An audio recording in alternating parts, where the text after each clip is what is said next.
Hello, today we are going to solve the polynomial inequality and we need to express the solution using interval notation. So let's consider this example. Solve x cubed plus 6x squared minus 36x is less than or equal to 260. So the very first step in solving a polynomial inequality is to get all terms on one side of the inequality. So subtract 216 from both sides. So we can write this inequality as x cubed plus 6x squared minus 36x minus 216 less than or equal to 0. Move all terms to one side of the inequality. Now, the next step is to find the boundary points for this inequality. So, to find the boundary points, set the left side of the inequality to 0. So, x cubed plus 6x squared minus 36x minus 216 equals 0. Then you know that the left side is a polynomial with 4 terms. To find the values of x, we can do factor by grouping. So group together the first 2 terms and the last 2 terms. And from the first 2 terms, x squared is the common factor. So you will get x plus 6. And from the last 2 terms, you can factor out the minus 36x, So minus 36 times x plus 6 equals 0. So the common factor is x plus 6, factor that out.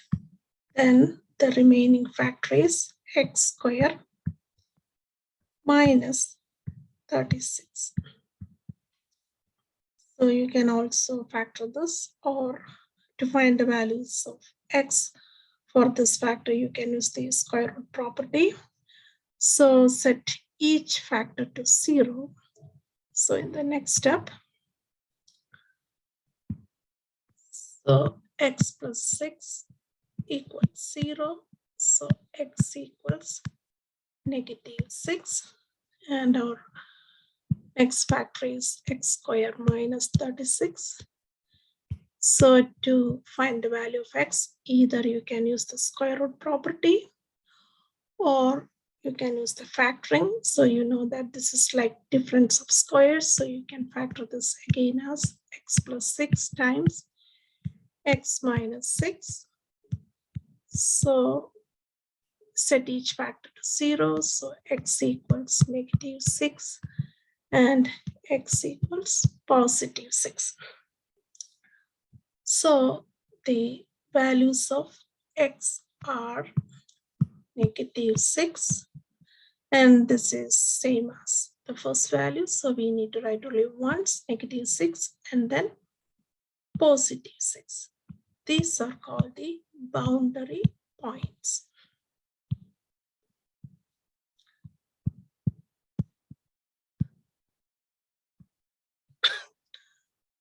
So now we use this boundary points to set up the intervals.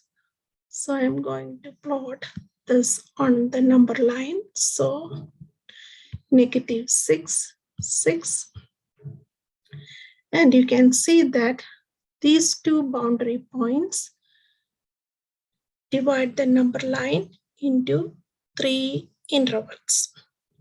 And also you can see that in our original inequality, the inequality sign contains an equal sign, right? So that means the boundary points are included in the solution set. You can represent this by using brackets, and it has the same meaning like the closed circles. That means these points are included. So these two boundary points divide the number line into 3 intervals. We can write these intervals as from here to here. So it is negative infinity to negative 6, use bracket. Then the next one is negative 6 to 6. And the last one is 6 to infinity.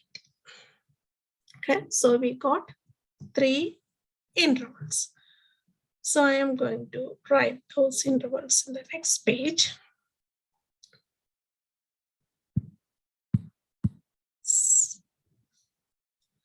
Negative infinity to negative 6 and negative 6 to positive 6 and then positive 6 to infinity. So the next step is to find a test point. So you can take any point in between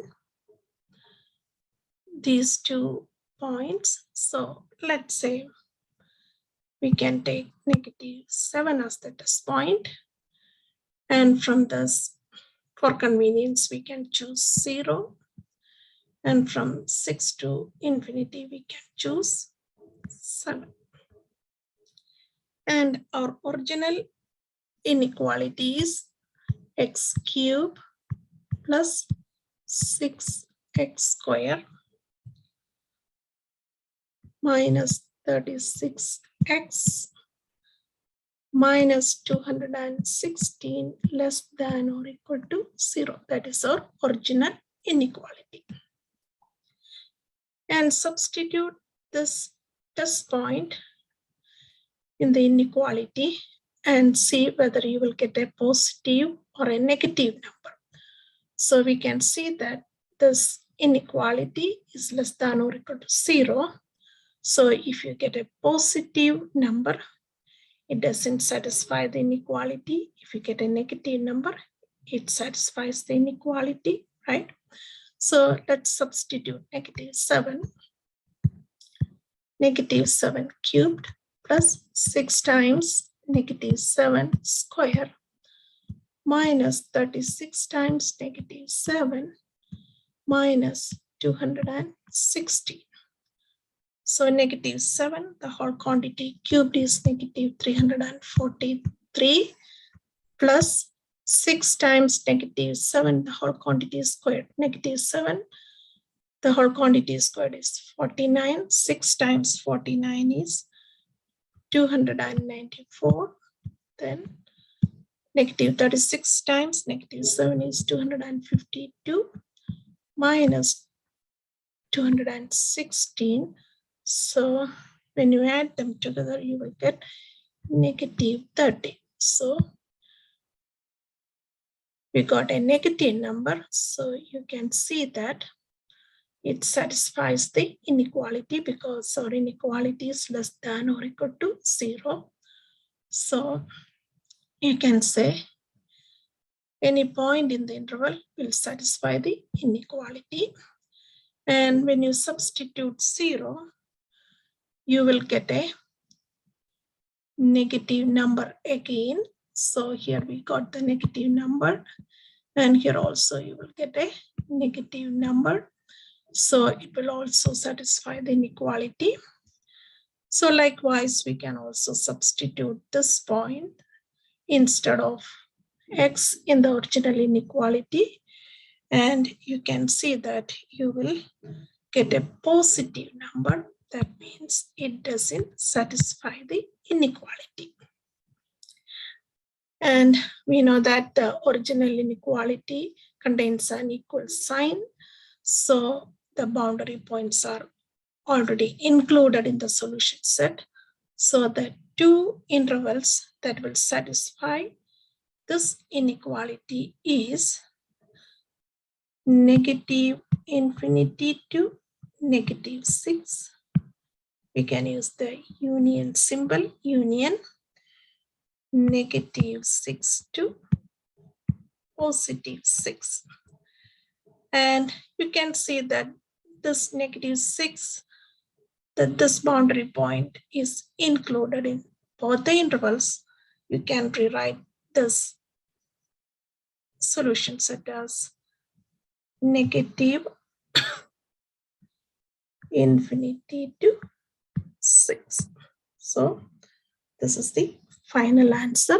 And also remember, if the inequality, if the polynomial inequality contains a less than or greater than sign only, not an equal sign, then we usually use parentheses to represent the boundary points. That means the boundary points are not included in the solution set. So